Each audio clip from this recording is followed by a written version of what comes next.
Welcome back, everybody.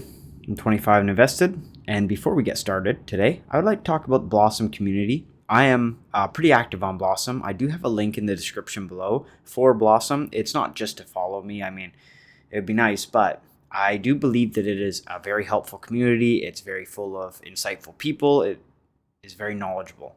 It's a good community, a strong community, and I'd love for other people to join. I know I get a lot of my likes and a lot of my content views from Blossom and from the community, and that's more or less where I got started, my staple. So, if you guys haven't already, you owe it to yourself to be a part of that community. It is very nice. That being said, all time, my portfolio is up 24%, 16,000. It is not at an all-time high. I do believe my all-time high was just shy of 84,000, but we're still very close to our all-time highs. On the year, 24%. There's actually almost no difference between the yearly and the all-time. My first year of investing, and this portfolio is now, I guess, 2 years old, a little over 2 years old. So when I first started, I wasn't too sure how this was going to work out. I'm up 24% after 2 years, a little over 2 years of investing. It's been great. I actually started this channel very very close to 2 years today. So, or I guess 3 years today. So 24 in 3 years, 24% in 3 years. It's pretty nice. It has been 3 years, almost exactly. So I'll be wishing this channel a happy birthday pretty soon. It's been a bit of a wild ride for 3 years. And I've enjoyed every second of it. Well, not every second. As we could see, I started off this channel with a little bit of a gain, and then I went a very long time in the negatives. I don't think I had any more negative than 10%. Was kind of the most negative I was. And I started buying at the top side of the soon-to-be dip of about, I think it was 20% in the market. Of 2022 is where I started introducing the most amount of money. So most of my buying actually happened here. And as we could see, the huge amount of money that was introduced all the way up until I was in the positives. And then afterwards, that was quite an insignificant amount of money. But that doesn't mean that I was buying. I was sitting on a lot of cash until 2022. Which, might not have been the best play, but it's the one I chose. So, during that time, I wish that Wealthsimple let me overlay.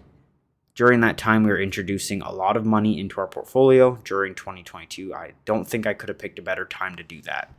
And then, it's been very, very stagnant. I mean, my value's been going up, but the amount of money I've been introducing has been very stagnant. I did have a limit of $68,000, and I have hit that, but now I believe I can add about 7,500 more. So I will be looking to add that after I make my car purchase.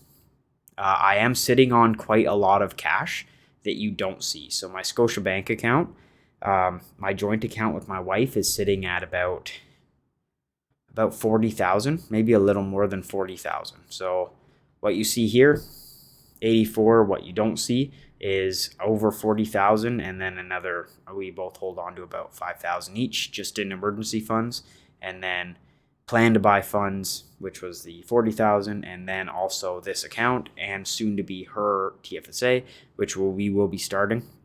I'm not too sure how I'm going to add that to this channel, but everything that is done on her TFSA is something that she will, I'll help her start, and I want her to have more. I want her to manage that. I would like, I don't think I'm allowed to manage her TFSA. I mean, I'm allowed to click buy and sell for her if it's what she wants to do. And I want to make sure it is what she wants to do. So we got a lot of learning curves to have happen during the next couple months. She did start working, albeit full time at the hospital. So she's a nurse. She went to school for it. The past couple of years, she has been in school. So I guess she went to school about the same time I started this portfolio. So she has been in school for almost 3 years, and we've been living on one income for almost 3 years. So, and I guess one full-time income, But because of the way we live and because of the way we save, we were able to put away more money. So, it really did come down to, it's not about what you make, it's about what you save. I couldn't have said it any better.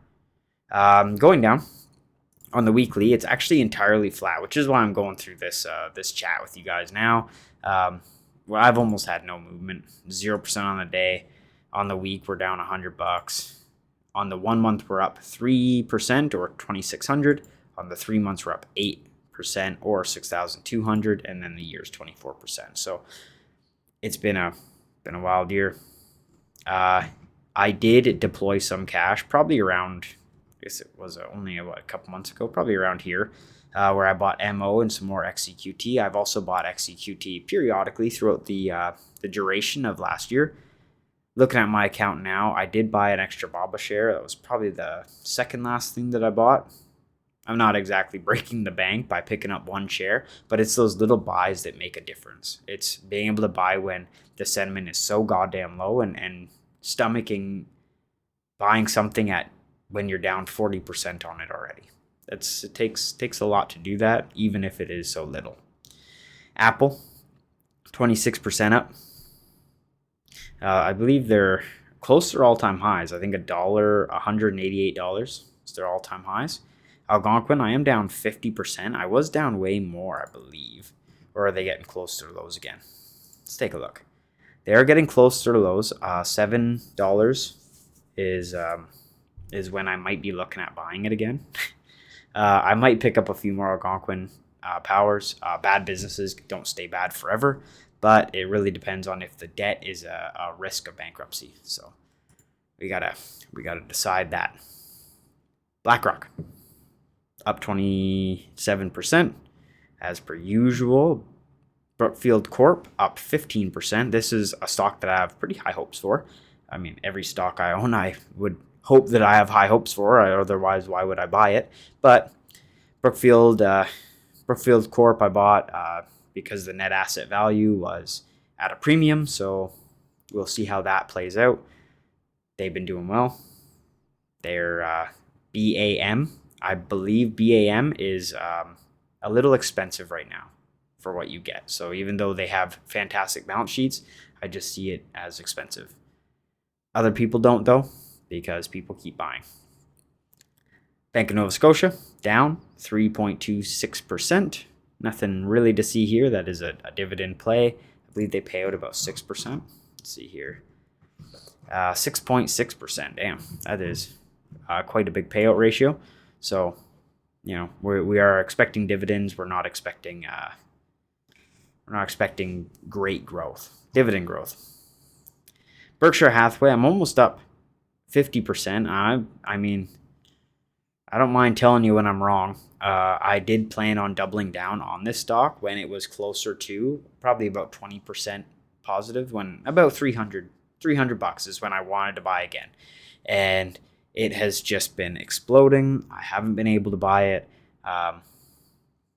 It has just been ripping and tearing. So I'm holding off. Cash, it's still paying me dividends. This is where I hold my money. And I will explain this to Phylaxin right now. I hold cash because it holds a value of about $50. And while it holds that value, I get paid about 6% during that time. So if I hold it, then I'm making sure, or at least hedging against inflation. I want my money to stay ahead of inflation at least a little bit. So even though I'm not going to beat inflation by holding my money in cash, usually, I'd like to hold my money in cash at least for safekeeping for when I would like to deploy it later. And I do that by holding this because if I sell it, I'm going to be selling it for pretty damn close to exactly what I bought it for. So it held that initial value, $4,000 in, $4,000 out, or about. And then during that time, I'm just pocketing the money that I'm getting paid. So not bad. I mean, I'm gonna continue to hold it at least until something really, really good comes up. Not 5%, not 6%. Until something really, really good kind of crosses my path. Maybe Xeqt if that decides to take a substantial dip. If that does, though, I hope to see Berkshire Hathaway doing the same thing. So would like to put more money into Berkshire Hathaway. Getting out of here, that is cash. Caterpillar, I'm up 60% on. This is just a terrible play on my behalf. This is a stock that I seen quite a while ago that I was about to buy at about, I think, 190, 180, and I didn't. And it dropped down to like 160, and now it's double. So this has been actually, it dropped to $93. But that was 5 years ago. What did it do in the last year? 280. Where was it here? 200. Yeah, so it dropped to about $200. And that's when I was thinking about buying it. Right there, 165. That's when I was looking at it again. And I absolutely missed my opportunity. It's not that I was following the wrong YouTubers.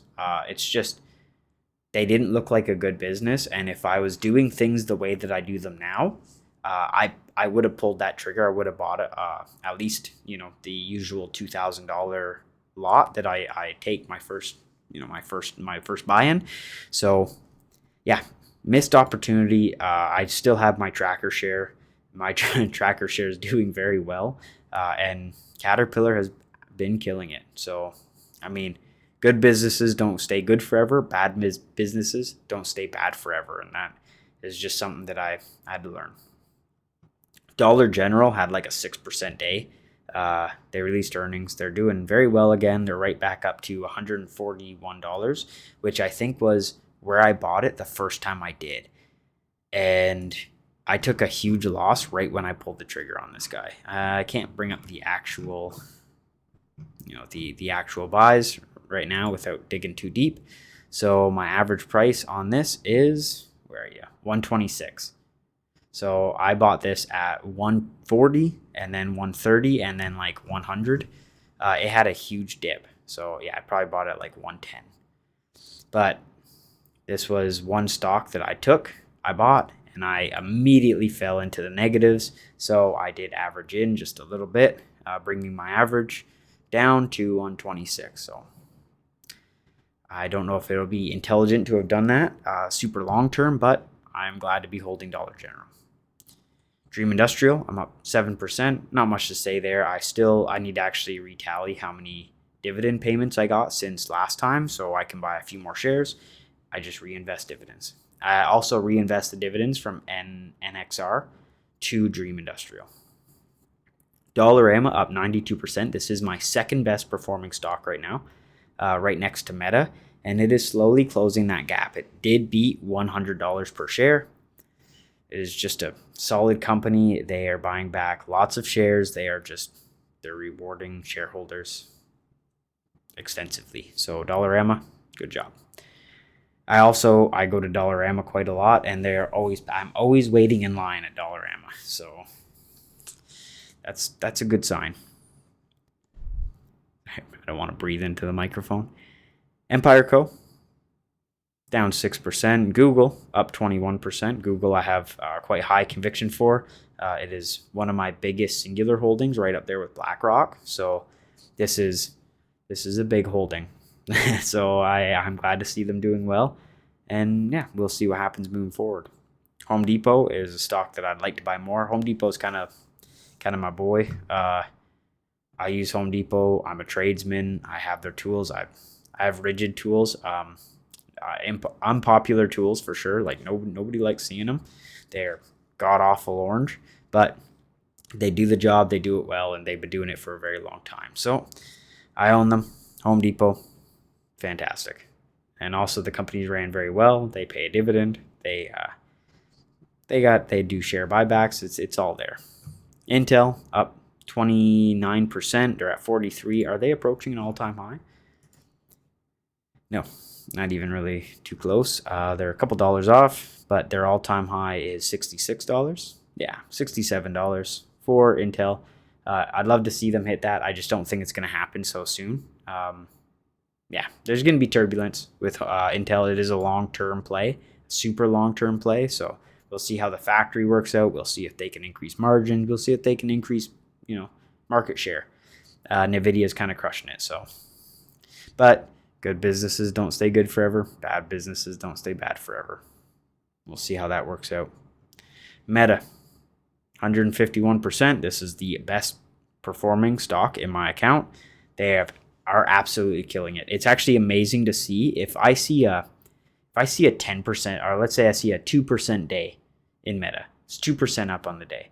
I see a 5% move in this stock because I'm up so much already. It's amplified the moves that I see, which is a little unnerving.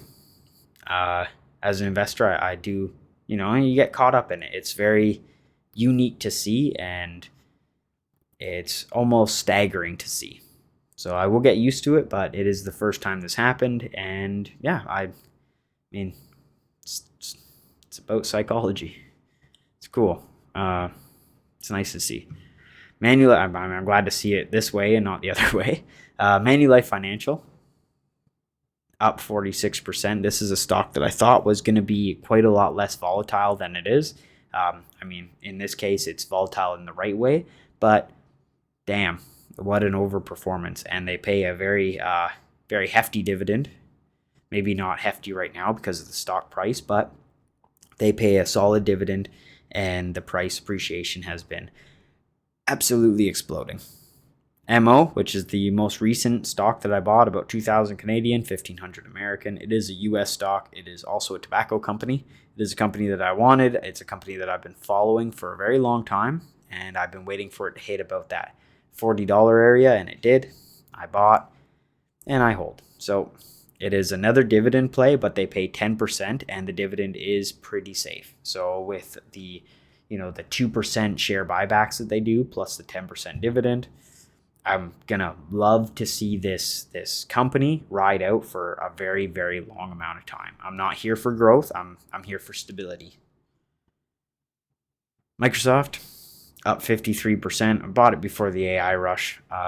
So, that's just good timing, not intelligence right there. NewTek, 53% down. That is the exact opposite of Microsoft. just reverse what I said. Bad timing, low intelligence. Nice. Nexus REITs, minus 16%. I should be looking into if they're fixing their payout ratio, but they do pay quite a lot in dividends at this level. They were at about $6. I do believe that was a good time to buy, and I wasn't, not that I wasn't paying attention. I would just rather have my money in Dream Industrial. Royal Bank, just in personal preference. Royal Bank, I'm up 15%. Nice. SRU, 17% down. Nice. VIG, my other ETF, I'm up 10% on. Walmart, I'm up 28%. This hasn't moved in quite some time. This is just a very slow and steady builder. And Xeqt, the base of my portfolio, is up 10.4%. I do believe this is the most I've ever seen it in the positives. So it is officially contributing to the portfolio. It is also breaking all-time highs. So very nice to see. Very, very nice to see. Anyways, that's it for today. That's all. All done. I'll see you guys next time. Bye now.